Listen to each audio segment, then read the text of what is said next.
하나이글스는 회장의 영향력이 크죠. 임원들의 지나가는 말 한두 마디가 구단 전체의 어떤 기조를 바꾸는, 이 팀은 이름 빼고 이글스라는 이름 빼고는 다 바꿔야 되는 게 맞는 것 같고요. 최근에는 한영덕 감독이 사퇴한 이후에 구단에서 이야기한 것은, 안녕하세요, 아재야. 오늘은 혼자입니다. 하나이글스가 사실 좀 요즘 풍파를 좀 겪고 있어요. 감독도 교체가 됐고 구단 최다 연패 기록을 경신을 하고 있습니다.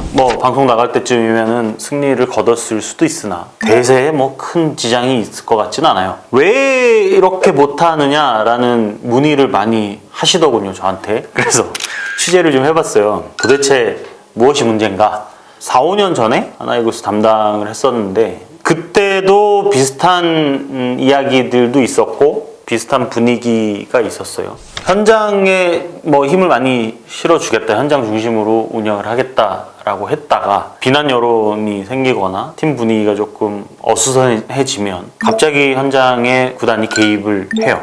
고강도로. 코치를 바꾼다거나 선수단 엔트리 조정에 이렇게 좀 하면 안 되느냐는 식의 이야기를 하죠. 그러면 대부분의 감독들은 구단의 그런 요청이 마뜩찮아요. 계획을 갖고 시즌을 운영을 하고 있는데 눈에 보이는 그 결과만 가지고 선수단을 어떻게 하라 마라 이렇게 이야기를 하면 인정 상하죠.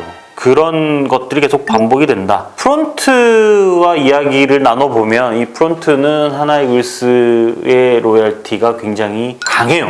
근데 한국 프로야구 구단들의 공통적인 문제이지만 모기업의 지원이 없으면 돈을 벌 수가 없어요. 돈이 있어야 선수들 연봉도 주고 식사도 하고 그렇게 되겠죠. 키움을 제외한, 히어로즈를 제외한 나머지 9개 구단은 모기업 이름이 들어가죠. 그러니까 그만큼 모기업에서 키움이 히어로즈에 지원한 것보다 훨씬 더 많은 액수를 야구단에 지원을 하는 거예요. 광고비 형태라고 이해를 하는 것이 이해하기 편한 구단주이기도 하지만 광고주이기도 해요. 그러면 절대 권력이죠. 그 절대 권력자가 요즘 야구단이 좀 시끄러운 것 같아 라고 지나가듯이 한마디 해. 그러면 구단을 또 담당하는 커뮤니케이션 하는 연결 포인트가 있겠죠. 컨택 포인트 2번이 구단에다가 또 물어보죠. 무슨 일이 있습니까? 그럼 구단에서는 조금 성적이 안 좋습니다 라고 만약에 이야기를 했다 그러면 임원 입장에서는 말 좀 안 나오게 잘 해봐요 하고 그냥 또 지나가겠죠. 여러분들이 생각하는 것만큼 구단주가 야구단에 엄청난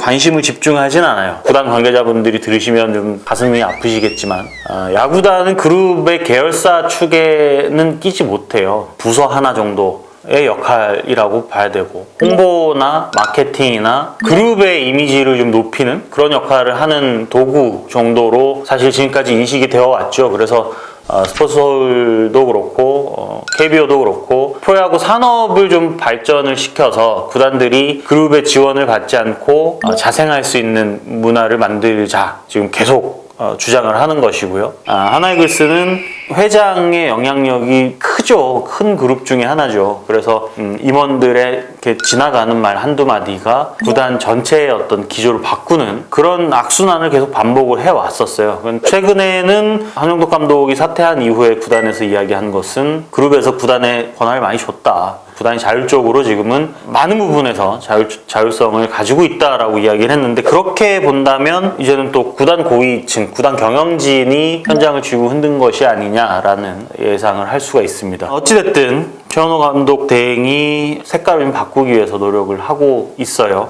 젊은 선수들이 대거 기용이 돼서 경기를 하고 있습니다. 이거는 어떻게 보면 이런 상태로 싸우는 거예요. 상대팀이 좀 위에 있고 하나는 좀 밑에 있는 싸움이에요. 고지를 점령을 하려는 쪽이 이제 한화가 되는 거죠. 왜냐하면 2군 선수들, 1군 경험이 없는 코칭 스태프와 감독 대행과 선수들이 1군 주축으로 베스트 전력을 가진 팀하고 경쟁을 한다는 것 자체가 기울어진 운동장에서 플레이를 하는 거라고 볼 수 있는 것이죠. 모르겠어요. 100패를 할 수도 있겠다는 생각을 요즘은 좀 해요. 하나의 경기력을 보면. 그럼에도 불구하고 최원호 감독 대행이 시즌 끝까지 특별한 결격 사유가 없으면 그냥 감독으로 승격할 수도 있지 않을까? 그런 추측도 해봐요. 외국인 감독이나 아니면 뭐 야인으로 있는 다른 감독을 영입을 해서 쇄신을 하겠다라고 발표할 수도 있겠지만 어찌됐든 최원호 감독이 100경기 이상, 110경기 이상 진행을 해야 되기 때문에 그 과정에 아주 젊은 친구들, 1군 경험이 거의 없는 친구들을 계속 기용을 해요. 그거는 저도 된다고 생각을 하고 1군에서 잘해야 1군 선수가 된다는 이야기들이 있거든요. 그러면 뭐 올해 실패하면 내년 실패하면 내후년까지라도 이 선수들 가지고 풀시즌을 치르도록 계속 독려를 해야 되지 않을까. 그래서 이 선수들이 정말 체력적으로 많이 힘들거나 아니면 어디 다쳐서 경기를 뛸 수 없다. 그러면 이군에 있는 베테랑들을 대체 선수로 활용하는 그런 방식의 운영을 해야 할 것 같아요.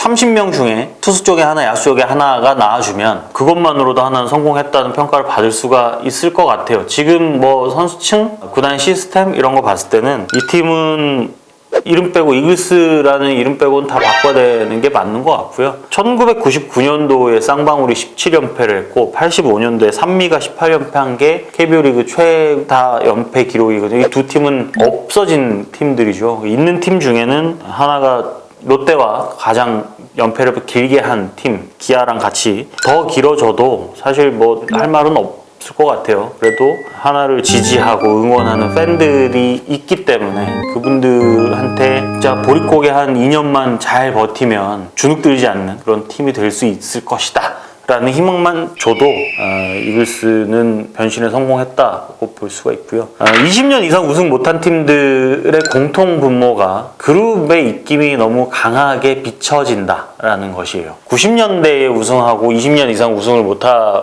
팀이라면 이거는 그룹의 시스템에도 문제가 있다고 이해를 하는 것이 합리적이라고 봅니다. 그래서 몇 년 동안 계속 이야기했던 것인데 프런트에서도 좀 전문가들이 나와줘야 돼요. 육성, 스카우트 이쪽은 정말 전문가들, 구단의 전통과 문화와 이런 것들을 계승할 수 있는 그런 사람들이 만들어야 되는 상황이기 때문에 그런 사람들이 좀 해줬으면 좋겠고 두산의 강점 이런 것들을 좀 면밀하게 들여다보는 것도 하나의 방법이지 않을까 싶습니다. 두산그룹하고 하나그룹하고 뭐 재계 서열로 따지면 어디가 더 위인지는 제가 말씀 안 드려도 아시겠죠.